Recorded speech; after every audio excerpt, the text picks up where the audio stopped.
네, 하나님의 말씀은 고린도전서에서 보시도록 하겠습니다. 고린도전서 2장 10절에서 16절까지입니다. 신약성경 265페이지쯤에 있습니다. 고린도전서 2장 10절에서 16절까지입니다. 제가 봉독해 드리도록 하겠습니다. 오직 하나님이 성령으로 이것을 우리에게 보이셨으니 성령은 모든 것 곧 하나님의 깊은 것까지도 통달하시느니라. 사람의 일을 사람의 속에 있는 영 외에 누가 알리요? 이와 같이 하나님의 일도 하나님의 영 외에는 아무도 알지 못하느니라. 우리가 세상의 영을 받지 아니하고 오직 하나님으로부터 온 영을 받았으니 이는 우리로 하여금 하나님께서 우리에게 은혜로 주신 것을 알게 하려 하심이니라. 우리가 이것을 말하거니와 사람의 지혜가 가르친 말로 아니하고 오직 성령께서 가르치신 것으로 하니 영적인 일은 영적인 것으로 분별하느니라. 육에 속한 사람은 하나님의 성령의 일들을 받지 아니하나니 이는 그것들이 그에게는 어리석게 보이며 또 그는 그것들을 알 수도 없나니 그러한 일은 영적으로 분별되기 때문이라. 신령한 자는 모든 것을 판단하나 자기는 아무에게도 판단을 받지 아니하느니라. 누가 주의 마음을 알아서 주를 가르치겠느냐? 그러나 우리가 그리스도의 마음을 가졌느니라. 아멘. 오늘은 이제 삼일체 하나님의 세 위격 중에서 성령의 위격을 중심으로 이렇게 표현을 하고 있는 본문입니다. 그래서 그럼에도 불구하고 이제 삼일체 전체 구조 안에서 좀 이해를 하시는 게 좋습니다. 왜 이런 말씀을 드리냐면 참 그런 것 같아요. 그러니까 은혜를 받은 자, 즉 오히려 성령의 그 조명을 받고 그 말씀을 깨닫고 분별력이 오히려 있는 사람들은 이런 본문을 통하여서 성령과 하나님은 즉 뭐 성부 하나님으로 대표될 수 있겠죠. 오직 하나님 그랬으니까 성부 하나님과 성령은 같은 분이시구나, 동일하신 분이구나 이렇게 이해를 하게 되는데, 그렇지 않은 경우, 제대로 알지 못하게 되는 경우에는 이거는 단순히 어떤 신학적 문제가 아니라 그냥 성경을 해석하는 문제, 그리고 이렇게 이해하는 차원에 있어서도 마치 그냥 그 성령을 하나님의 능력, 하나님의 말씀을 이렇게 전하는 어떤 대언자 정도로만 이렇게 이해하는 경우가 있어요. 그래서 은사주의자들이 성령을 이해하는 방식은 마치 성부 하나님의 파워 뭐 이 정도로 이해를 하거나, 아니면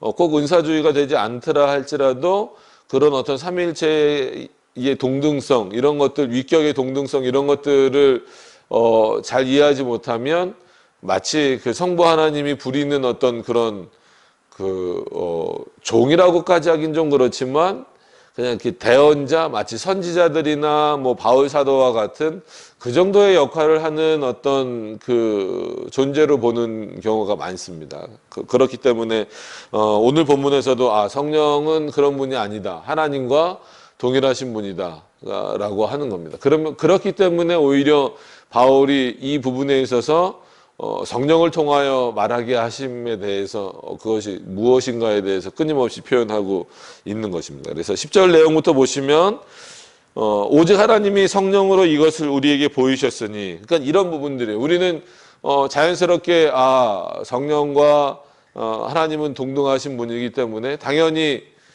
성령 하나님이 성부 하나님의 말씀을 깨닫게 하시고 조명하시는 어떤 그런 위격적 사역도 분명합니다. 그럼에도 불구하고 동일 본질이라고 하는 어떤 그런 어떤 차원에서 하나님이 일하신다라고 하는 것을 분명히 하셨으면 좋겠습니다. 그러니까 그런 이해를 갖고 이 본문을 보느냐 그렇지 않느냐에 따라서 상당히 달라질 수 있어요. 그래서 오직 하나님이 성령으로 이것을 우리에게 보이셨으니 성령은 모든 것 곧 하나님의 깊은 것까지라도 통달하시느니라.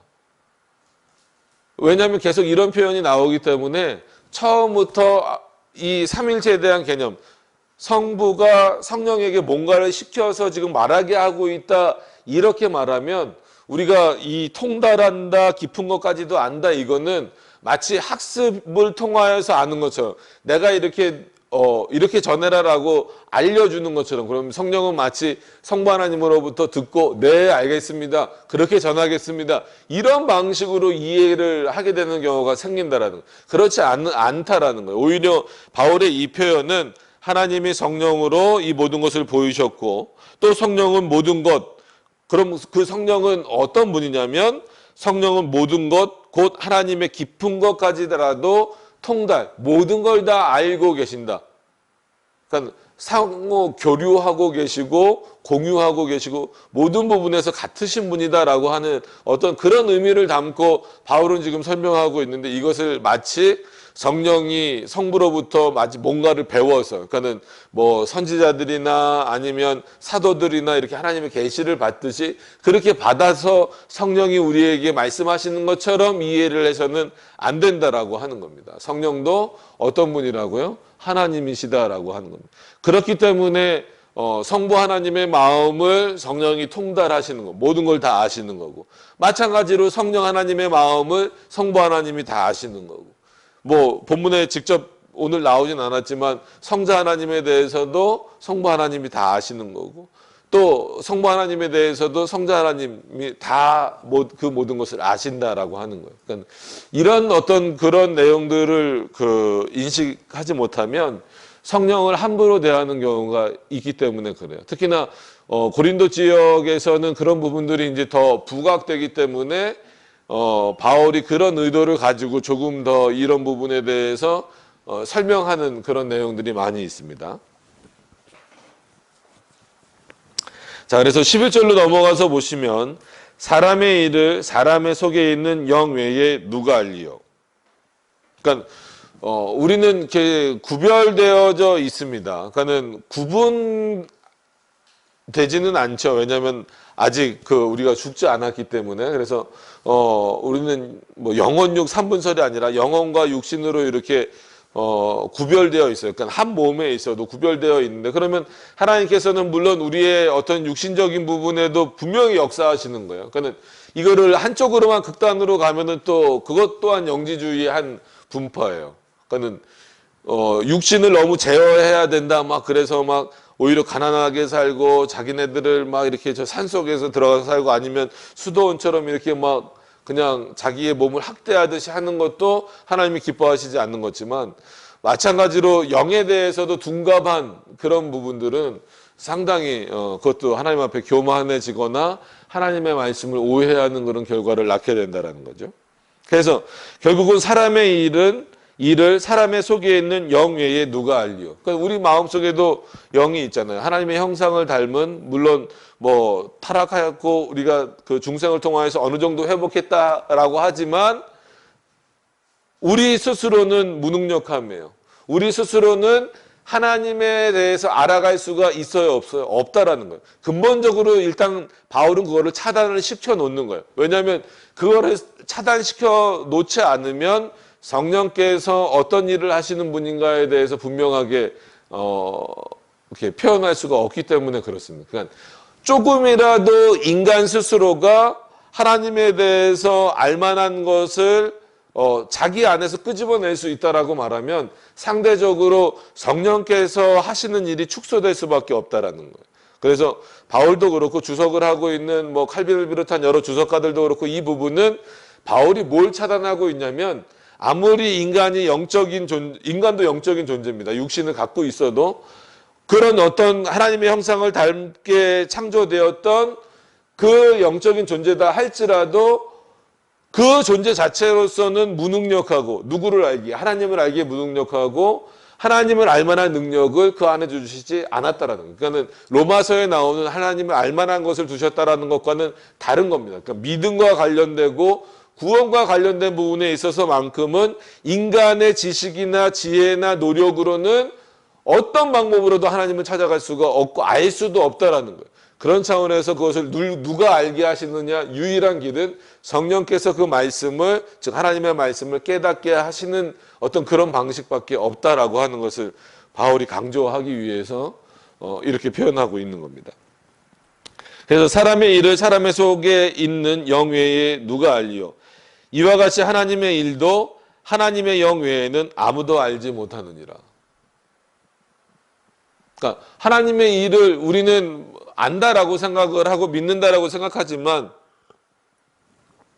결국은 그것이 하나님의 그 성령 하나님의 은혜로 우리에게 주어졌다라고 하는 그 사실을 인식하지 못하면 똑같은 일이 발생이 되는 거예요. 오히려 성령을 무시하거나 하나님을 무시하고 내 노력과 내 경험과 내 어떤 그 이해도, 그죠? 사람마다 좀 다르긴 하지만 어떤 그 이해도에 따라서 하나님을 인식할 수 있다. 이런 어떤 그 세상의 논리로 확 흘러가 버리게 된다는 거죠. 그래서 바울은 그걸 그 원천적으로 차단한다라고 말씀드렸습니다. 그래서 사람의 일을 사람 속에 있는 영 외에 누가 알리요? 이와 같이 하나님의 일도 하나님의 영 외에는 아무도 알지 못하느니라. 그죠? 성령 하나님 아니면 하나님의 일을 어떻게 알겠어요? 아무도 모릅니다. 우리도 모릅니다. 저도 모르고 여러분들도 알 수 없어요. 그럼에도 불구하고 우리가 알 수 있는 것은 우리 마음 가운데 누가 역사하신다라는 거예요? 성령께서 역사하시기 때문에, 성령 하나님께서 일하시기 때문에 알게 되는 거고, 구원에 대해서도 알게 되는 거고, 예수 그리스도에 대해서도 알게 되는 거고, 하나님의 말씀에 대해서도 알게 되는 것이지, 우리가 아무리 영적인 존재라 할지라도 우리의 영으로 인하여서 그것을 알 수 있는 방법은 없다라는 거예요.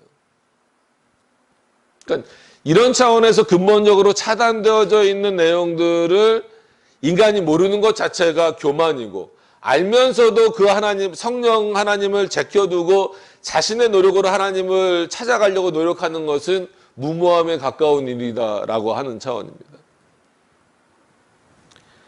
그래서 의외로 바울이 성령 하나님에 대해서 많이 표현을 하고 있어요.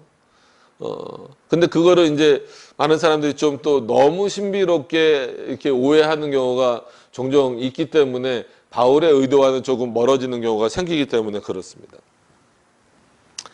12절에도 이어서 나오는 그 내용인데요. 보시면 우리가 세상의 영을 받지 아니하고, 그러니까 분명히 우리도 그 영적인 존재란 말이야. 그러니까는 육신도 있지만 우리가 세상의 영을 받지 아니하고 오직 하나님으로부터 온 영, 그게 누구겠어요? 성령 하나님이시죠. 성령을 받았으니 이는 우리로 하여금, 왜 그렇게 하셨냐면 우리로 하여금 하나님께서 우리에게 은혜로 주신 것들을 알게 하려 하심이니라.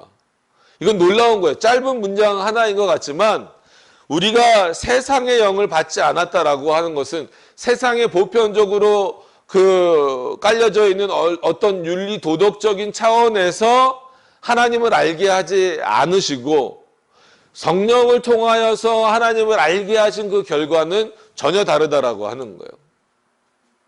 세상 사람들이 자기가 가치를 두고 있는 어떤 도덕적이고 윤리적이고 이런 가치관들을 통하여서는 하나님이 누구신지 알지 못한다라는 거예요. 그리고 안다라고 해도 그거는 마치 장님처럼, 소경처럼 알게 되는 거예요. 그래서 어떤 면에서 하나님 앞에서 우리 모든 인간은, 택자와 유기자 이런 거를 뭐 구별하기 이전에 모든 인간은 소경과 같아요. 결국은 성령 하나님께서 우리의 눈을 열어주셔야 그때 바로 보게 되는 거고, 그런 차원에서 모든 인간은 귀 머거리 같은 거죠. 머거리가 맞는 표현이나. 예, 하여튼간 귀 안 들리는 사람과 똑같은 거예요. 성령께서 그 귀를 열어주셔야만 우리가 듣게 되는 거예요. 그러니까 이런 차원에 대한 인식을 분명히 하지 않으면 안 된다라고 지금 바울이 강조하고 있는데, 중요한 것은 뭐냐면 오직 하나님으로부터 온 영, 즉 성령 하나님을 통해서 그 모든 내용을 받았는데 받고 나서 그 내용을 펼쳐놓고 보니까 이는 우리로 하여금 하나님께서 우리에게 은혜로 주신 것들을 알게 하신다. 여러분, 하나님이 우리에게 은혜로 주신 것들이 뭐가 있을까요? 너무너무 많죠. 나열하기 힘들 정도로 많죠. 그냥 일상생활에서 벌어지는 일들도 많지만 여기서는 일상생활에서 벌어지는 일들을 표현하는 건 아닙니다. 그러니까 그 정도만 표현하는 건 아니라는 거예요. 오히려 더 상위 개념인 구원과 관련된 것, 즉 예수 그리스도가 누구신지를 분명히 알게 되는 것은, 물론 그리스도를 믿을 때에, 예수 그리스도를 믿을 때라는 표현이 나오기는 하지만 결국은 그 믿게 하시는 방식, 또 믿고자 하는 그런 어떤 내용들을 선물로 주시는 방식은 결국 누가 하시는 일이냐면 성령 하나님이 하시는 일이에요. 예수 그리스도가 누군지 그러니까 이름을 들어봤다 정도가 아니라 예수 그리스도는 이런 분이다라고 하는 것을 구체적으로 알지 못하는 것은 이 세상을 제대로 살지 못하는 거예요. 그 은혜를 충분히 누리지 못하고 사는 거예요. 그러니까 그리스도의 은혜가 얼마나 큰지, 얼마나 풍성한지, 하나님의 은혜가 얼마나 우리에게 충만히 부어지고 있는지 이것을 깨닫지 못한다면, 그리고 믿지 못한다면 어떻게 보면 자기가 아는 만큼 누릴 수밖에 없는 거예요. 예수 그리스도에 대해서도 그렇고 하나님에 대해서도 그렇고 그가 주시는 은혜를 아는 만큼 우리는 누릴 수밖에 없어요. 그러니까 뭐 우리가 10계명 뭐 이제 4계명을 지나가긴 했지만 안식일도 풍성히 지키기 위해서는 오히려 그 주일이 어떤 날인가를 분명히 알아야 그 주일을 더 풍성히 지킬 수 있고 그 풍성히 지킴을 통해서 은혜를 받을 수 있는 것처럼, 은혜를 누릴 수 있는 것처럼 뭐 1, 2계명도 마찬가지죠. 하나님이 누구신지 정확하게 알고 그래야 그의 이름을 망령되이 여기지 말라, 이 정도만 넘어가는 게 아니라 그 정도의 선에서 머무르는 것이 아니라 그래야 하나님이 이런 분이구나, 이런 분이시기 때문에 우리에게 은혜를 주시는구나, 이런 풍성함 속에서 살 수 있다라는 거예요. 그러니까 바울이 지금 고린도 교회 성도들을 향하여서 안타까워하는 건 뭐냐면, 너희들이 뭐 하나님을 섬기고 있고 뭐 믿음도 있다라고 하지만 이런 은혜를 충분히 누리고 있지 못하다라는 거예요. 그럼 왜 못 누리느냐라고 했을 때에는 너희 안에 성령께서 조명하시지 않고 있기 때문이더라. 그 성령의 조명하심이 뭔지를 모르기 때문이더라. 그렇기 때문에 마치 세상의 영을 받은 자처럼, 이제 또 뒤에 나오는 것처럼 육에 속한 자처럼 살고 있다. 그렇게 살아서는 아무리 뭐 보이는 건물 안에서 예배를 드리고 뭐 나는 그리스도인이다라고 말하고 나는 하나님을 섬긴다라고 말한다 할지라도 하나님의 은혜를 온전히 깨달을 수 없다라고 하는 겁니다. 여러분, 성령께서 우리들에게 조명하셔야 되고 조명하신 것을 즉 또 깨닫고 이해하도록 역사해 주셔야만 가능하다라는 거예요. 그래야 이 은혜의 풍성함을 알고 누릴 수 있다라고 하는 거예요. 예수 그리스도의 풍성함을 알면 알수록 우리는 그가 우리를 구원하신 그 하나님의 역사가 얼마나 높은, 얼마나 정말 귀한 것인지 알게 되는 거예요. 값싼 구원이 아닙니다. 이거는 값으로서 환산할 수 없는 그 구원이잖아요. 근데 그것을 어떻게 알 수 있냐면 역사하시는, 우리 안에 역사하시는 성령 하나님으로 말미암아 알 수 있다는 거예요. 여러분, 세상에서 예수 그리스도의 그 정확한 내용들을 알려줍니까? 안 알려줘요. 뭐 4대 성인 정도로는 알려줄까? 안 알려줍니다. 성경이 아니고서는 안 알려줘요. 그럼 성경을 읽는다라고 해서 그냥 알 수 있습니까? 그렇지 않아요. 우리의 세상의 지혜와 이해력으로 아는 것이 아니라 성령께서 깨닫게 하시는 거예요. 그럼 단지 구원주 예수 그리스도만 알게 하시는 거냐? 그렇지 않죠. 하나님의 전체 역사를 알게 하시는 거예요. 그렇기 때문에 더 풍성한 은혜를 이 안에서 누리도록 하시는 거죠. 그래서 이런 부분이 그런 차원에서 중요해요. 우리는 우리로 하여금 하나님께서 우리에게 은혜로 주신 것들을 알게 하려 하십니다. 그래서 오늘 제목이 그렇습니다. 성령 하나님을 통하여 우리에게 보이신 것, 그게 뭐예요? 결국은 하나님의 말씀이지만 하나님의 뜻이에요. 그 말씀 안에 들어있는 것, 성경을 못 보는 사람은 없어요.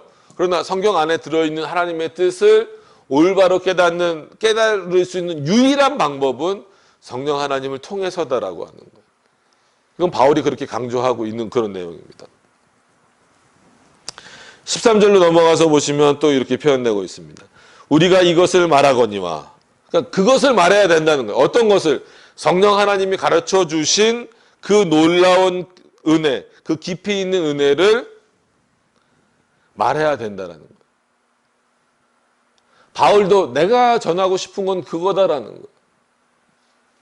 세상의 어떤 윤리 도덕도 아니고, 그러니까 그거를 무시한다라는 게 아닙니다. 여러 번 말씀드리지만 정말 지금 고린도 교인들에게 필요한 것은 뭐냐면 하나님이 누구신가, 그리스도가 누구신가에 대한 내용이에요. 특히나 그리스도가 누구신가에 대한 내용이죠. 여기서는 조금 그 구원과 관련돼서로 좀 좁혀질 수밖에 없는 이유는 이 시대적 배경이 그렇잖아요. 그러니까는 여전히 유대교, 지금으로 말하면 이제 그 메시아를 기다리는 유대교가 되는 그 어떤 사람들이 남아 있고, 그리스도를 구주로 받아들이는 사람들이 남아 있는 어떤 그런 상태이기 때문에 이 성령을 통하여서 알게 하시는 어떤 그런 내용들은 조금 그리스도와 관련된 부분들로 좁혀질 수 있죠. 이 당시의 상황으로만 놓고 보면. 지금 우리가 이제 해석하고 받아들일 때는 삼위일체 하나님의 전체 역사로 이해하고 얼마든지 받아들일 수 있지만, 이 당시에 바울이 강조하는 것은 당연히 그리스도가 우리의 구원주이시다라고 하는 거예요. 그것을 너희가 어떻게 알 수 있겠느냐라는, 유일하게 알 수 있는 방법은 성령을 통해서다라고 하는 거예요. 그래서 나도 그 은혜를 받았기 때문에 그렇잖아요. 그러니까 바울도 그런 은혜를 받았어요. 바울이 그렇게 세상에 지식이 많았다라고 해서 예수 그리스도를 전하는 게 아니었잖아요. 그러니까 오히려 예수 그리스도를 직접 만나는 장면을 통해서지만 결국은 그것도 누가 역사하신 거예요? 성령이 역사하신 거예요. 성령께서 그 내용을 통해서 깨닫게 하시고 이해하게 하시고 한마디로 영적인 분별력이 생기도록 하셨기 때문에, 누구에게? 바울에게. 그랬기 때문에 바울이 이제는 예수 그리스도가 누구신지에 대해서 그렇게 진짜 거침없이 과감히 담대히 정확하게 표현할 수 있는 거예요. 그래서 13절에도 우리가 이것을 말하거니와, 그래서 여기서는 약간 그 원래적 범위는 좀 좁죠. 그러니까 예수 그리스도가 누구신지 분명히 난 말할 수 있다. 왜 그러냐면 성령 하나님의 은혜를 내가 받고 있기 때문이다라는 거예요. 이건 바울의 교만이나 자반심이 아니에요. 신앙은 여기로부터 나온다라는 분명한 인식을 심어주기 위한 거예요. 그러면서 덧붙이는 얘기가 그거잖아요. 계속해서 보시면 사람의 지혜가 가르친 말로 아니하고. 바울이 이런 표현을 여러 번, 벌써 고린도전서 2장이 끝나지 않았는데도 비슷한 내용들이 많이 나오는 이유는 그만큼 바울에게 있어서도 이 내용이 많이 있었다라는 거예요. 세상의 지식들이 많이 있었다라는 거예요. 그럼에도 불구하고 내가 사람의 지혜가 가르친 말로 아니한다. 왜냐하면 거기에서는 사람을 통해서 배운 내용으로서는 예수 그리스도를 알 만한 것들이 있어요, 없어요? 없어요. 바리새인에게 뭘 제대로 배우겠어요? 영지주의자들에게 뭘 제대로 배우겠어요? 이때 그 성전의 원로원들에게 뭘 제대로 배울 수 있겠어요? 못 배운단 말이에요. 그래서 사람의 지혜가 가르친 말로 아니하고, 그 다음이 중요한 거예요. 이게 어떻게 보면 바울 자신을 비유로 들어서 나도 한마디로 내가 아는 모든 것들을 다 내려놨다. 내가 지금 너희들 앞에 서서 하나님의 말씀, 그리고 예수 그리스도의 말씀을 증거하지만 나는 어떻게 말하려고 하냐면 내가 배웠던 세상의 지식으로, 지혜로 말하려고 하지 아니하고 뭐라고요? 오직 성령께서 가르친 것으로. 그러니까 지금 이 부분이 지금 우리에게도 필요합니다. 이 당시 고린도 교인에게도 당연히 필요한 거고, 이걸 놓치고 있기 때문에 그래요. 어느 시대는. 이 부분을 놓치면 상당히 위험할 수 있어요. 그래서 학자들에게도 늘 요구하는 것이 경건의 시간을 가지라. 그거는 한마디로 성령 하나님이 누구신지를 분명히 인식하라는 거예요. 그러니까는 신학 공부를 통해서 많이 쌓였던 어떤 그런 지식들을 그냥 막 풀어내는 지식의 향연처럼 생각하지 말고, 정말 그래서 좀 이런 구별이 이제는 돼버렸지만, 목회자와 신학자라는 어떤 그 구별이 돼버렸지만, 솔직한 얘기로 종교개혁 시대나 그 이전만 가더라도 여러분, 바울이 목회자입니까? 신학자입니까? 예를 들면 구별이 없잖아요. 바울이야말로 당대 최고의 신학자죠. 그러면서 동시에 바울이야말로 당대 최고의 목회자입니다. 그럼 나머지 사도들도 마찬가지예요. 베드로는 신학자예요, 목회자예요? 뭐 어부니까 아 베드로가 무슨 신학자? 그럼 베드로 전후서를 왜 써요? 성경을 짧게 썼던, 많이 썼던. 근데 지금은 점점 좀 이렇게 구별이 되는 것 같아서 약간은 좀 아쉬워요. 그래서 서로 아쉬움을 말해요. 목회자들은 한마디로 신학자들을 통해서 당신들은 너무나 지적으로 나가. 그 얘기는 바꿔 말하면 성령의 능력을 몰라. 그리고 또 신학자들은 이 목회자들을 향하여서 당신들은 너무 성경을 몰라. 교리를 몰라. 그 얘기는 뭐예요? 성령을 너무 신비롭게 해. 그래서 이제는 그런 것 안 하겠죠. 뭐 방언의 6단계 뭐 이런 거 가르쳐 주는 거 막 있고 막. 그래서 맨 처음에 랄랄랄라부터 시작하는 거예요. 하라 그러잖아요. 그걸 뭐 빨리 시작하고 뭐 하다 보면은 이제 뭐 나중에는 이제 외국어 방언처럼 이렇게 나온다. 이런 것처럼. 그냥 결국은 양쪽이 다 균형을 잃어버리면 성령에 대해서 오해하게 만들어버리는. 근데 바울 같은 이 사도는 어떻게 말합니까? 내가 세상의 지혜대로 말하지 아니하고 오직 성령께서 가르치신 것으로 하니, 그 다음 표현이 정말 멋있죠. 영적인 일은 영적인 것으로 분별하느니라. 여러분 어떻게 보면 이 신앙생활은 영적인 거예요. 물론 눈에 보이는 거지만, 그래서 그런 비슷한 어떤 표현을 많이 하잖아요. 사람이 뭐 옷을 입거나 이런 거에 따라서 그 사람의 어떤 지금 뭐 상황이라든지 아니면 그것을 대하는 태도라든지 그 상황을 이해하는 상태라든지 이런 것들을 알 수 있다라고. 그죠? 만약에 제가 오늘 이제 더워지니까 덥다고 반바지 입고, 그죠? 양말도 안 신고, 그리고 이렇게 딱 위에 이것도 안 하고, 넥타이 이거 목 졸리니까 이것도 잘 안 하고, 그러고 올라온다면 한마디로 그걸 너무 쉽게 생각하는 거죠. 이 강단이라고 하는 것을 너무 쉽게 생각하는 거죠. 마치 그런 것과 비슷한 거예요. 그래서 영적인 일은 영적인 것으로 분별해야 된다는 거예요. 그래서 신앙생활은 실제 눈에 보이는 우리들의 생활이면서도 동시에 이 영적인 부분을 무시할 수 없다는 거예요. 보이지 않기 때문에 더 중요하고 보이지 않기 때문에 더 분별력을 가져야 된다는 거예요. 그러면 예를 들어서 눈에 보이는 거는 교회에서도 절제시킬 수 있어요. 우리 벌써 예를 들어서 우리는 시편 찬송합니다. 뭐 합니다. 그리고 제가 이제 예전에 다녔던 그 신학교에서는 제가 다닐 때는 아니고 조금 근본주의적인 어떤 색깔이 좀 있었던 학교였어요. 그래서 남자 여자가 같이 우산을 쓰고 가다가 걸려가지고 남자는 정학을 당하고 여자는 퇴학을 당했다는 얘기를 들었어요. 그래서 하도 지금은 아니지만 미니스커트 입고 온다고 음악 학부를 다 없애버리고 이런 그래서 어쨌거나 보이는 것으로는 규제할 수 있어요. 그죠?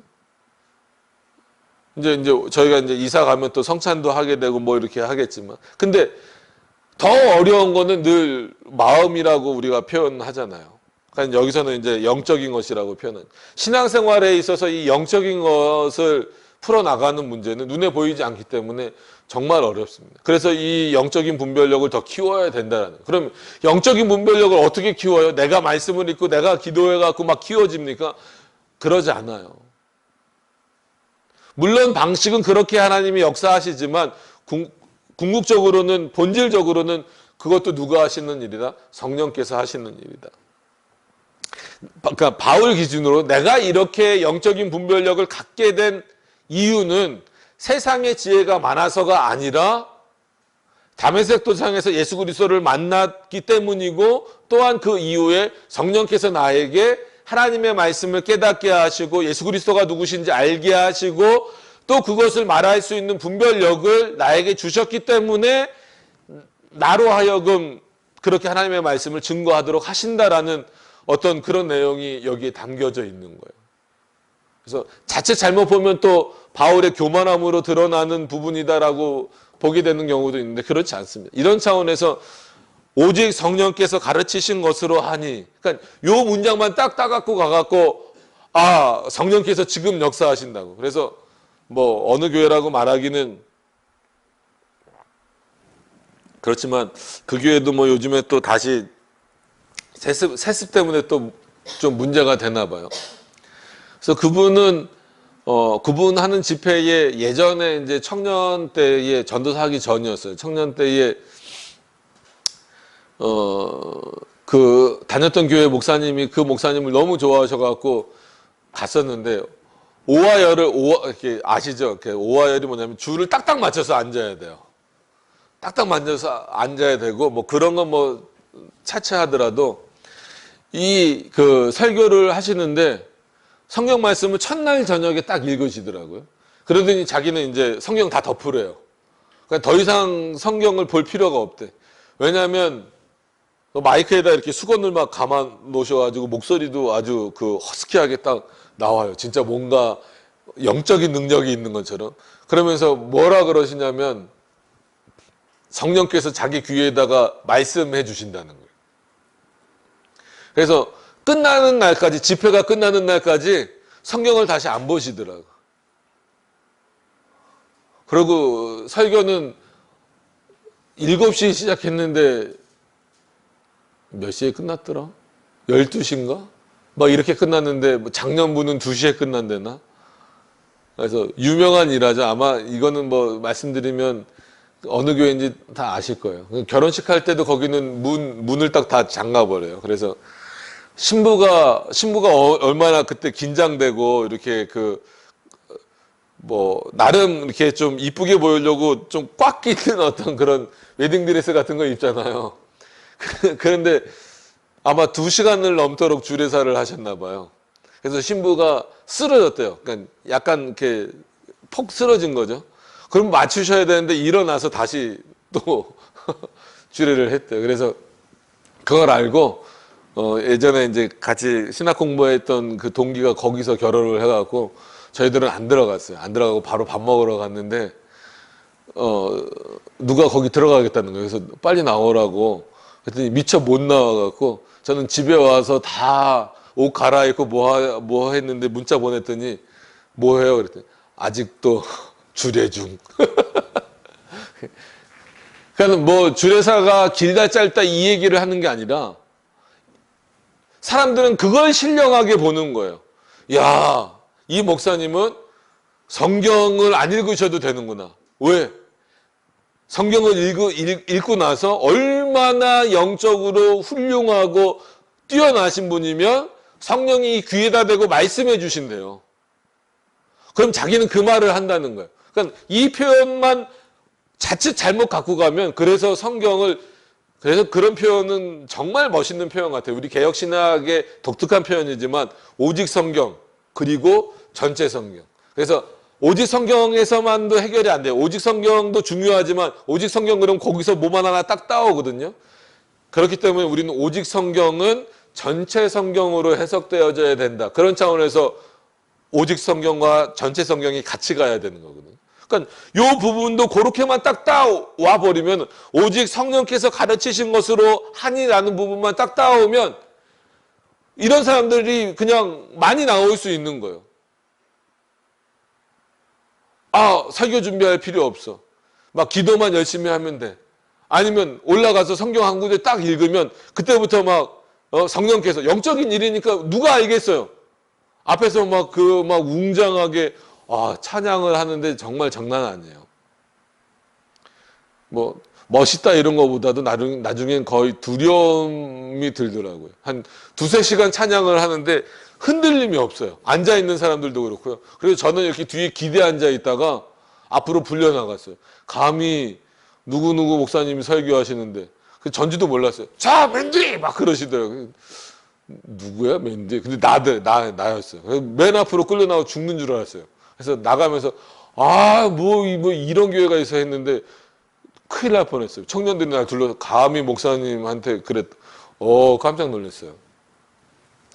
그러니까는 그렇게 믿어지는 거예요. 그러니까 사람들로 하여금. 그죠? 그러니까 이게 별거 아닌 것 같아도 이 해석이 그만큼 그래서 중요한 거예요. 근데 바울은 그런 의도가 아니란 말이에요. 내가 세상의 지식으로 하지 않고 오직 성령께서 나에게 조명하시고 깨닫게 하시고 분별력을 갖게 하신 그 내용으로 너희들에게 전한다. 그렇기 때문에 지금 너희 고린도 교회에게 필요한 건 뭐냐라고 했을 때 바로 이 성령 하나님의 역사, 조명하심과 또 그가 가르쳐 주시는 예수 그리스도가 누구신지에 대한 분명한 어떤 이해가 너희들 안에 있어야 된다는, 그 이해가 없기 때문에 뒤에 또 나오지만 너희는 아볼로파, 게바파 이렇게 나누지 않느냐. 세상이 어떻게 그렇게 나눠지느냐. 앞에도 나와 있는 것처럼 그리스도가 어떻게 나뉘냐 이렇게 표현할 수밖에 없는 거예요. 그리고 3장 초반에 우리가 다음 주에 볼 거지만 왜 너희는 육에 속한 자처럼 행동하느냐. 너희 분명히 그리스도인이라고 말하면서. 오늘도 이제 그 내용이 나옵니다. 14절에 보면. 자, 그러면은 어떻게 영적인 일은 영적인 것을 분별하느니라 라고 했을 때 이것을 어떻게 알 수 있냐면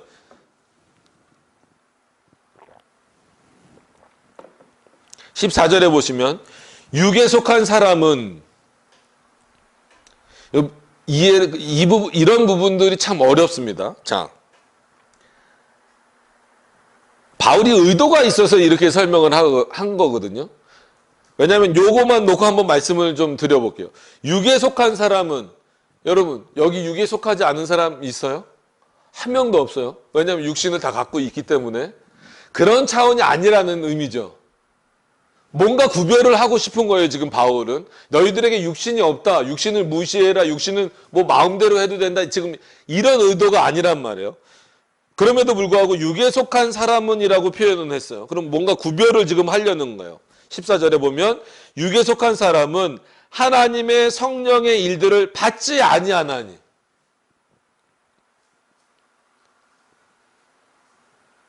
모른다라는 거예요. 그러니까 여기서는 받지 않는다 그래서 마치 거부하는 것처럼, 성령의 역사를 거부하는 것처럼 보여지지만 궁극적으로 뭐예요? 하나님의 말씀을 못 깨닫는 자들, 성령께서 역사하시지 않는 자들이에요. 이걸 뭐 바로 유기자로 해석하기는 힘듭니다. 왜냐하면 어떻게 보면 택자라 할지라도 그런 거예요. 성령께서 그 사람의 마음 가운데에 역사하시기 전까지는 마치 우리는 어떤 자처럼 살아갈 수밖에 없어요. 유기자처럼 살아갈 수밖에 없어요. 지금 바울이 책망하는 부분이에요. 어떻게 보면 너희가 이런 영적인 분별력을 가져야 되는데 왜 육에 속해서 육에 속한 자처럼, 즉 하나님의 성령이 하시는 말씀을 못 깨닫고 육에 속한 자처럼 살아가고 있느냐. 지금 너희의 모습은 어떤 모습이냐면 하나님의 성령의 일들을 받지 아니하는 자랑 똑같다라는 거예요. 그러니까 예수 그리스도가 누구신지 모르고 그가 너희들에게 베푸신 구원이 얼마나 큰지를 모르고 사는 거다라는 거예요. 이는 그것들이 그에게는 어리석게 보이며, 그죠? 여러분, 하나님의 말씀을 못 깨닫는 자들에게 있어서는 우리의 모습이 다 어리석어 보일 수밖에 없어요. 전도하는 모습이 어리석어 보일 수밖에 없어요. 예배드리는 모습이 어리석어 보일 수밖에 없어요. 하나님을, 보이지도 않는 하나님을 믿는다라는 것 자체가 어리석게 보일 수밖에 없어요. 이게 육에 속한 사람들의 특징입니다. 그러니까 대부분 세상이 그렇죠. 그러니까 왜 그렇게 생각하느냐 이거예요. 왜 너희도 그러느냐라는 거예요. 그러면서 무슨 뭐 그리스도파, 예수파, 뭐 아볼로파 이렇게 나눌 수 있느냐. 그리고 어떻게 너희가 교회라는 이름으로 있을 수 있느냐. 정말 교회라면 이 육에 속한 모습에서는 나와야 되지 않겠느냐.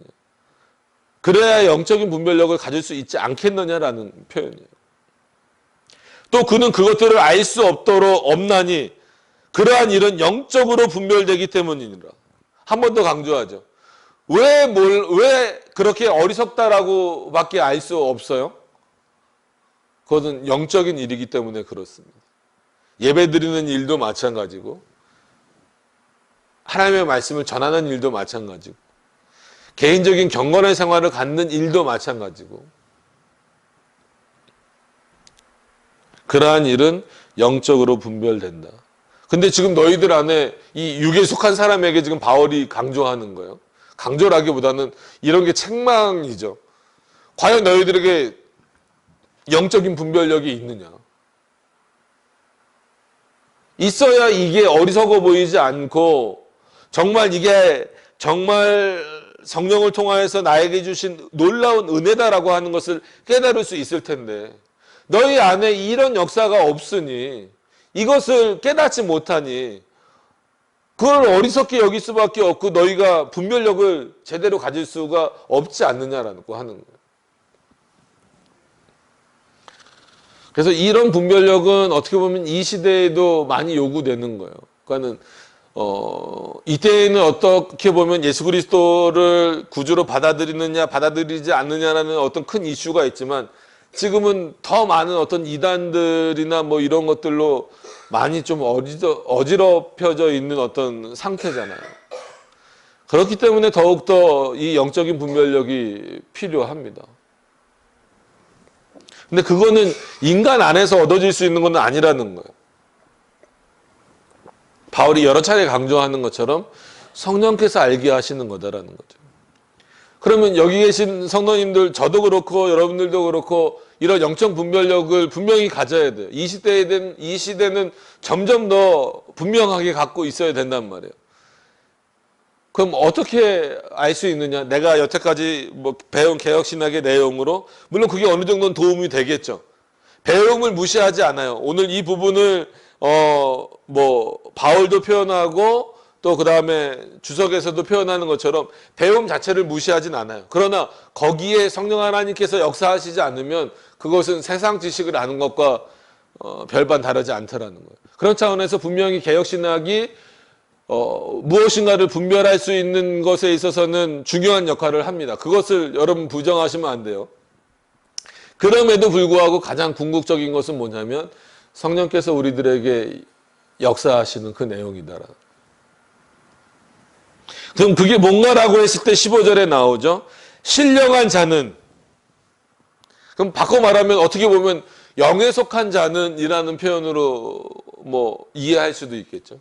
그리고 신령한 자는 뭐 신령하다는 표현을 또 오해하시지는 않겠지만, 또 많은 사람들이 이 부분에서 또 오해합니다. 아, 신령하다 그러면 마치 진짜 뭔가 이렇게 그 보여지는 능력 이런 것만 자꾸 생각해요. 근데 그거보다 더 중요한 것은 정말 보여지지 않지만 영적인 일은 영적인 것으로 분별한다라는 이 바울의 표현처럼, 신령한 자는 모든 것을 판단하나 자기는 아무에게도 판단을 받지 아니하느니라. 자, 이거는 바울이 자기 자신을 표현하기도 한 것이지만, 더 나아가서는 누구예요?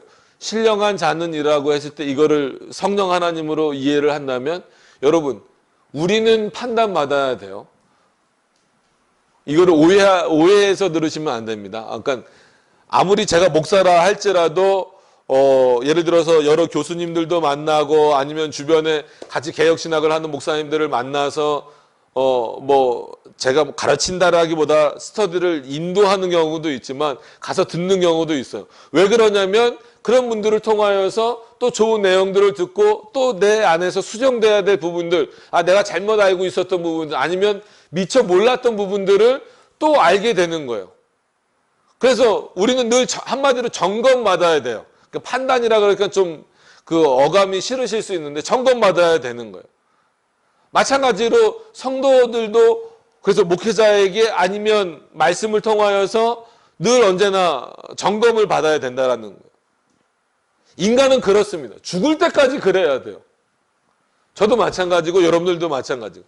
그렇다고 점검받는 것 때문에 너무 힘들어서 그렇게 사실한 얘기가 아닙니다.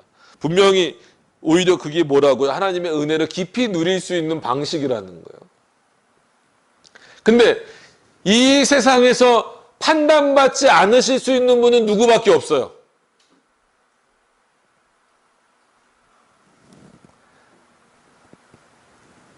아시잖아요. 아시는데 왜 대답을 안 하십니까? 이 세상에서 판단받지 않으실 수 있는 분은 오직 하나님 자신뿐이라는 거예요. 그러니까 오늘은 성령 하나님에 대해서 표현하고 바울이 계속 표현하고 있으니까 성령 하나님은 판단받지 않으시는 분이라는 거예요. 그분을 판단할 존재도 없고 뭐 성부가 판단하는 것도 아닙니다. 삼일체 하나님은 늘 동일 본질이니까. 위격과의 관계에서 뭐 성자는 아버지와 아들의 관계고 성령은 아버지와 아들의 영의 관계, 어떤 그런 그 관계적인 측면에서 그렇게 위격이 나눠질 뿐이지 동일 본질이에요. 그래서 성령이 성자로부터 판단받아야 될 그런 근거는 전혀 없어요. 그래서 판단받지 않을 수 있는 분은 하나님 자신뿐이다라는 거예요. 성령 하나님, 오늘 본문으로 말하면 성령 하나님 자신뿐이다. 그래서 가장 신령한 자는 누구예요? 성령이시다라는 거예요.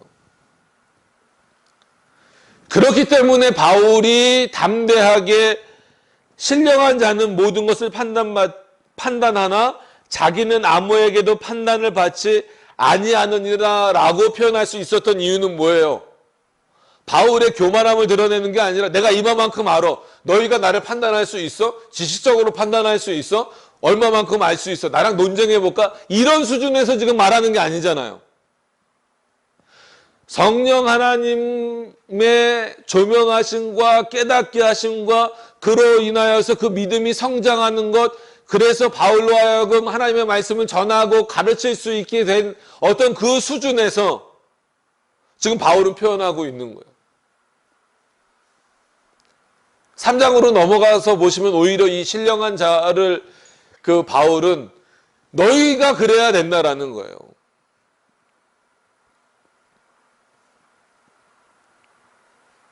그래서 여기서 이제 이제 칼빈은 덧붙이죠. 구약의 선지자들도 신약의 사도들도 판단받지 않을 만큼 성령께서 은혜를 부어주셨다. 세상은 오히려 그들을 판단하려고 하지만 그건 판단의 대상이 아니다라는. 그런 차원에서 바울도 예수 그리스도가 세우신 사도란 말이에요. 그런 영적인 분별력이 있다는 거예요. 그렇기 때문에 신령한 자는 모든 것을 판단하나. 판단해야죠. 옳고 그름, 이게 하나님 앞에 옳은 것인지 하나님의 말씀에 합한 것인지 아닌지를 분별하고 판단할 수 있어야 돼요. 그게 신령한 자고 영에 속한 자입니다. 육에 속한 자는 어떻게 판단할까요? 자기가 좋아하는 대로 판단할 수밖에 없어요. 자기가 기뻐하는 대로 판단할 수밖에 없어요. 그러나 신령한 자는 그 판단이 어떤 판단이에요? 하나님이 어떤 것을 기뻐하실까? 성령께서 나로 하여금 알게 하신 게 뭘까? 그것을 분별하고 판단하는 거예요. 그렇기 때문에 자기는 아무에게도 판단을 받지 아니하느니라. 그래서 이 15절은 바울 자신을 표현한 것이기도 하고 또 이제 그 성령 하나님에 대한 표현이기도 하고 또 구약과 어떤 신약의 사도들 그리고 참된 선지자들이죠. 거짓 선지자들 말고 참된 선지자들에 대한 그런 어떤 표현이기도 하다라는 거예요.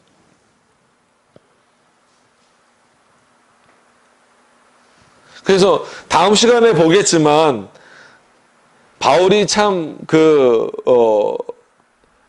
어떻게 표현하냐면 제가 1절, 2절을 한번 읽어볼게요. 형제들아 내가 신령한 자들을 대함과 같이 너희에게 말할 수 없어서 그러니까 너희는 아직 너희가 신령한 자가 돼야 되는데 아직 그렇게 되지 못했기 때문에 육신에 속한 곧 그리스도 안에서 어린아이들을 대함과 같이 내가 너희들을 대하겠다.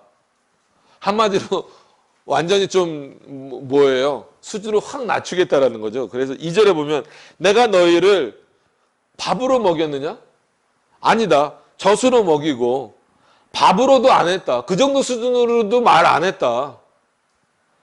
지금 그러니까 고린도 교회는 어떤 상태라는 거예요? 젖먹이 수준에 머물러 있다라는 거죠. 근데 너희한테 감히 신령한 것을 얘기할 수도 없다.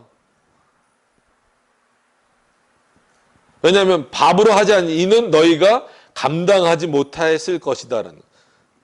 지금도 못한다. 이게 이제 다음 시간에 또 말씀드리겠습니다. 이어서. 다시 오늘 본문으로 돌아오셔서 그래서 이 신령한 거다라고 하는 것은 바울이 자기를 높이는 게 아니라 오히려 고린도 교인들에게 안타까운 마음을 가지고 이제 너희가 그렇게 신앙생활을 오래 했다라고 하면서 이 신령한 자의 모습으로 보여지지 못한다면 이게 얼마나 안타까운 일이냐 이거죠. 아직도 점검을 받아야 되고 판단을 받아야 되는 그 위치에 있다면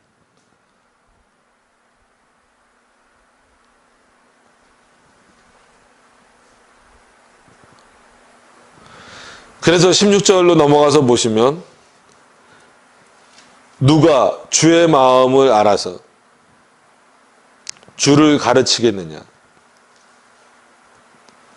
그래서 바울은 이 표현을 어떤 의미로 썼는지 모르겠지만 그래서 아마 칼빈도 이 부분에 대해서는 상당히 고민을 한 것 같아요. 그래서 이 16절은 이제 이사야서 40장을 좀 빌려온 것 같다 이렇게 빌려왔다라기보다 그 의미를 가져온 것 같다 이런 표현을 써요. 그러니까는 누가 감히 하나님의 신을 판단하겠느냐 이런 어떤 이사야서에 나오는 말씀을 이렇게 인용했다라고 이제 칼빈은 표현하면서 이게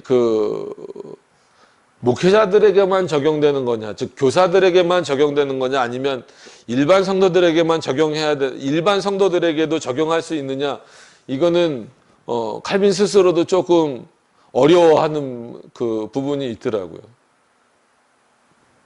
그래서 누구에게다 적용을 해도 상관은 없지만 그래도 일단 바울의 표현이기 때문에 좀 교사들에게 적용하는 게 좋지 않겠느냐 이런 의미로 칼빈은 좀 약간 풀어나가긴 합니다. 그러나 지금 시대에서 이거 성경을 시대적으로 보는 건 아니지만 지금 시대에는 이렇게 하나님의 말씀이 더 보편적으로 더 풍성하게 우리들에게 알려져 있잖아요. 그래서 늘 말씀드리지만 예전에 신학하신 분들은 바빙크 책도 제대로 번역이 안 돼 있어서 보기 힘든 정도였는데 지금은 웬만한 책들 다 번역돼서 조금만 관심을 가지시면 목회자들뿐만 아니라 일반 성도들도 이 풍성한 내용들을 다 보실 수 있잖아요.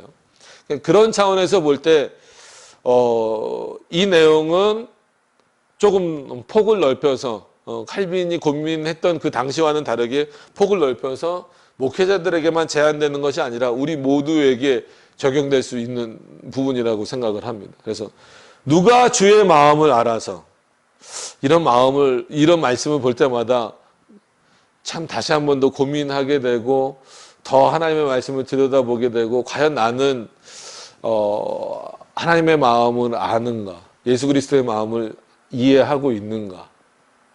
분명히 하나님은 우리의 마음을 알고 계세요. 그죠? 그러니까 어떨 때는 내 마음이 어떤지도 나도 잘 모를 때가 있는데 누가 주의 마음을 알아서 그냥 이런 표현 하나에 우리는 겸손해질 수밖에 없어요. 그럼에도 불구하고 주를 가르쳐야 된다는 거예요. 여기서는 주라고 표현했은 건 분명히 예수 그리스도입니다. 누가 예수 그리스도의 마음을 알아서 예수 그리스도를 가르치겠느냐. 누군가는 해야 되는데 그럼 누가 하겠느냐. 육에 속한 자가 할 것이냐 신령한 자가 할 것이냐. 그럼 당연히 신령한 자가 해야 된다는 거예요. 육에 속한 자가 전하는 그 주에 대해서는 육에 속한 자가 말하는 예수 그리스도에 대해서는 귀를 닫아라 이거예요. 신령한 자를 통해서 들려지는 예수 그리스도에 대해서 귀를 열어야 된다는 거죠. 그럼 누가 신령하냐라고 했을 때는 다시 돌아가서 성령 하나님의 역사를 알고 이해하고 받아들이는 자, 그런 분별력이 있는 자. 그런 차원에서 이런 말씀이 어떻게 보면 제 걸음을 멈추게 하는 거예요. 우리의 걸음을 다시 한 번 더 하나님의 말씀 앞에 멈춰 서게 만드는 거예요. 정말 내가 하나님의 말씀을 잘 알고 있는가. 그러니까 이런 본문을 설교할 때는 설교하는 그 입장에서도 상당히 부담이 되고 어려워요. 나에게도 아직 부족함이 있고 채워져야 될 부분들이 많이 있는데 과연 내가 가르치는 자의 모습으로 온전한가? 과연 나는 신령한 자의 어떤 그런 모습으로 있는가? 영적인 분별력을 가지고 있는가? 참 오늘 이 설교를 준비하면서 여기서 뭐 다른 뭐 부분에서도 그렇지만 특히나 이 부분에서 저 혼자 고민을 많이 했습니다.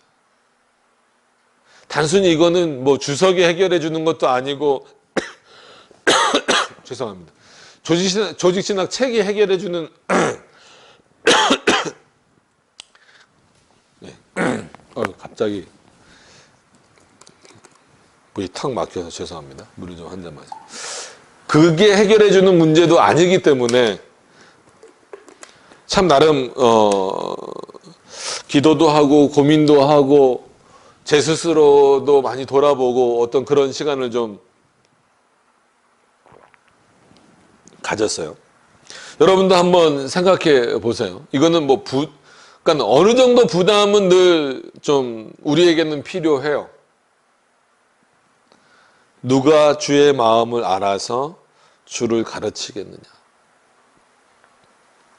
이게 부담이 저는 확 됐는데 여러분들에게는 어쩌실지 모르겠지만 부담이 되더라도 그럼에도 불구하고 이 일은 누가 감당해야 돼요? 우리가 해야 되는 일이에요.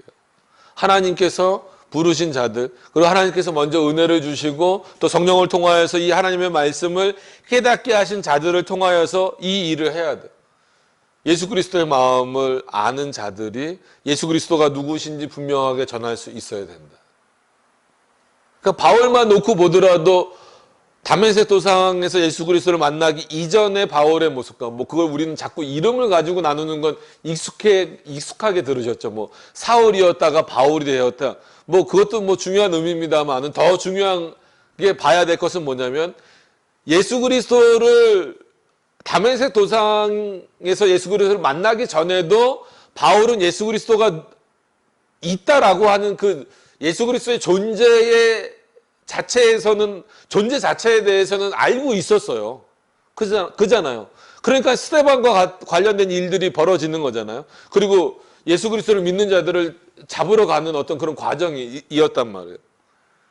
그럼 똑같은 사람인데 그리고 똑같이 예수 그리스도에 대해서 안다라고 했었는데 성령을 통하여서 깨닫기 전에 알고 있었던 예수 그리스도는 어떤 예수 그리스도예요? 마치 신성을 모독하는 예수 그리스도로 알고 있는 거예요. 같은 바울이어도 뭐 이름이 바뀌었다 그래도 사람은 똑같잖아요. 그러나 다메섹 도상에서 예수 그리스도를 만나고 그 안에 성령께서 역사하신 이후에는 그에게 예수 그리스도는 어떤 분이에요? 신성을 모독했던 인물이 아니라 우리를 구원한 자예요. 그러면 마치 바울로 비유를 하면 육에 속해 있을 때의 바울의 모습에서는 예수 그리스도를 어떻게 표현했을까요? 그는 신성을 모독하는 자라고 가르쳤겠죠. 그러나 그 다메섹 도상에서 예수 그리스도를 만나고 성령께서 그의 마음을 움직이시고 깨닫게 하신 이후에는 바울의 가르침이 어떻게 바뀌었을까요? 예수 그리스도는 우리의 구주시라고 바뀌었겠죠. 그만이 우리의 영원한 중보자다라고 바뀌었겠죠. 이 마음이 우리 안에 있어야 된다라는 거예요. 하나님이 우리에게 요구하시는 거고 이 당시 바울이 고린도 교인들에게 요구하는 내용이에요. 그게 신령한 겁니다. 다른 내용들이 아니라.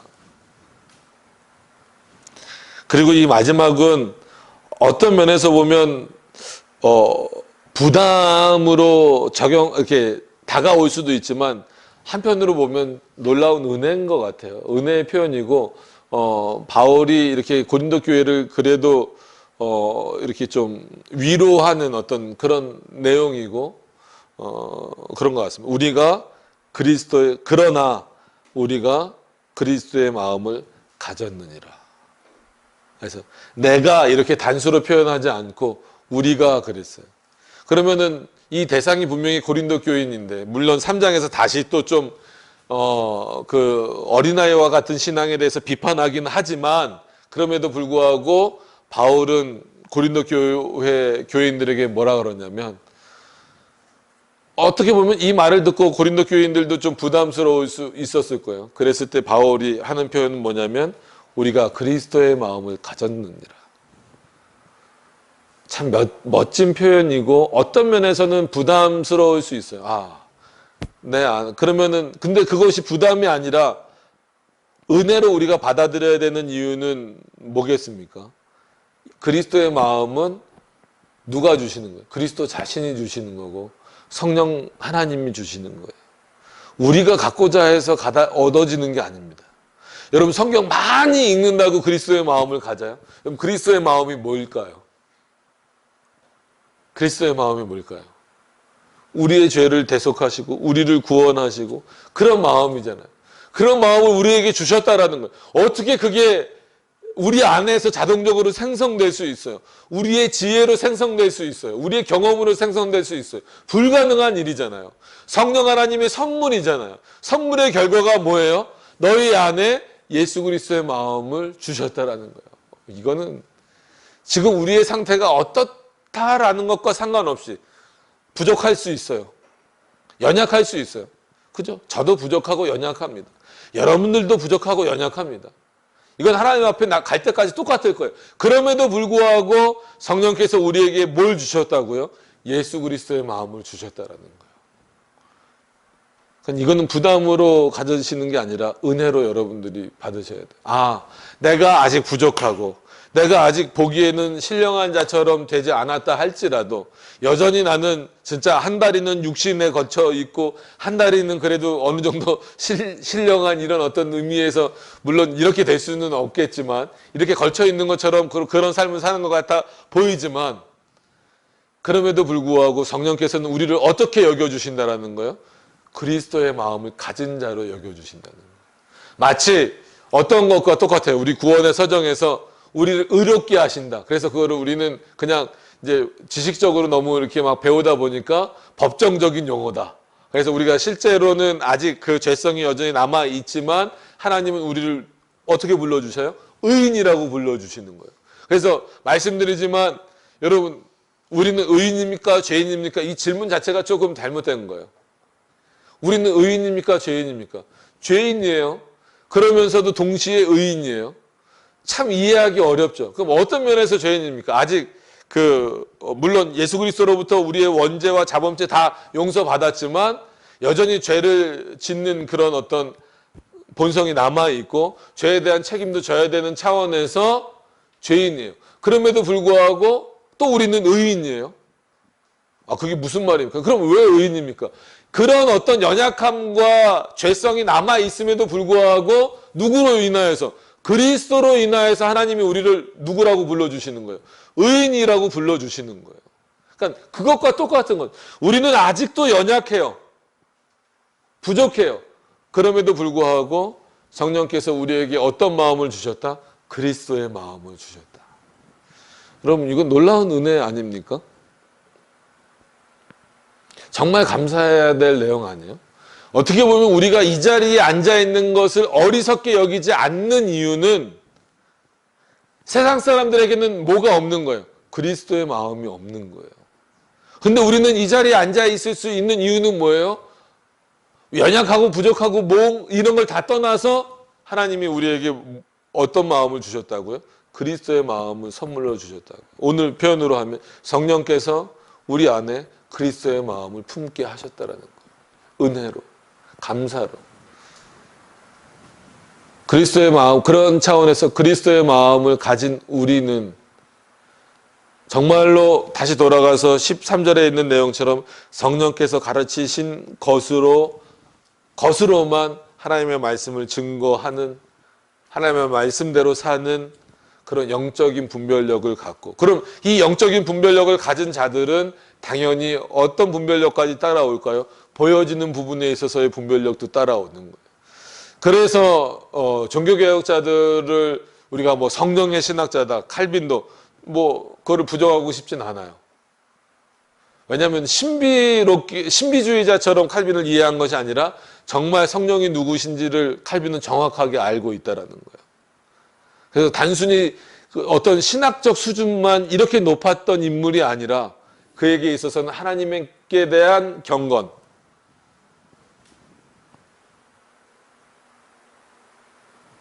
그런 부분들이 여러분 종교개혁자들에게 살펴보면 어마어마한 이 신학적 수준들 우리가 아직도 따라가기에 버거울 만큼의 신학적 지식들이 많이 있음에도 불구하고 또 한편 본받아야 될 내용들이 뭐냐면 그럼에도 불구하고 그들이 행했던 그 경건 생활의 모습들은 정말 훌륭합니다. 칼빈도 그렇고 그렇게 몸이 안 좋고 뭐 저도 좀 어지럽다고 막 핑계 대는 것 같지만 칼빈은 평생 몸이 좋아 본 적이 없는데도 20대 때 벌써 기독교 강의 써내잖아요. 오죽 몸이 아팠으면은 포도주를 조금씩 약으로 쓰라. 그러니까 사람이 얼마나 악하냐면 칼빈이 그렇게 표현했다고 칼빈도 술 마셨다고 우리도 먹어도 된다고 이런 논리로 가는 사람이 있어요. 그건 참 그런 악한 사람들에게도 성령께서는 어떤 마음을 주신다라는 거예요. 그리스도의 마음을 주신다라는 거예요. 감사로 받아야죠. 은혜로 받아야죠. 그래서 이제 결론을 내리죠. 결론은 뭐 이미 처음에 그냥 말씀드린 게 결론입니다. 성령 하나님을 통하여 우리에게 보이시고자 하는 것 10절에 나와 있는 것처럼 그건 뭐예요? 하나님의 모든 것까지도 다 통달하시는 그 깊은 것까지도 통달하시는 그 하나님께서 우리에게 알게 하시는 것은 뭐냐면 그가 우리에게 은혜로 주시고자 하는 내용들 그것을 알게 하기 위해서다라고 하는 것을 반드시 기억하셔서 성령 하나님이 아니고서는 우리는 그리스도에 대해서 알 수가 없습니다.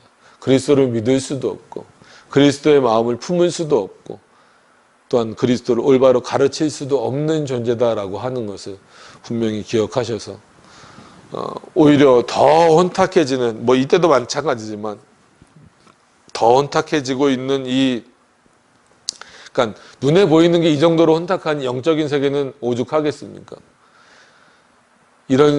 이 시기에 살아가고 있는 저와 여러분들이 더 이 말씀을 붙잡고 성령께서 가르치시는 것으로 영적인 일은 영적으로 분별할 수 있는 그런 분별력을 갖고 살아갈 수 있는 우리 성도님들이 되셨으면 좋겠습니다. 우리 기도하도록 하겠습니다.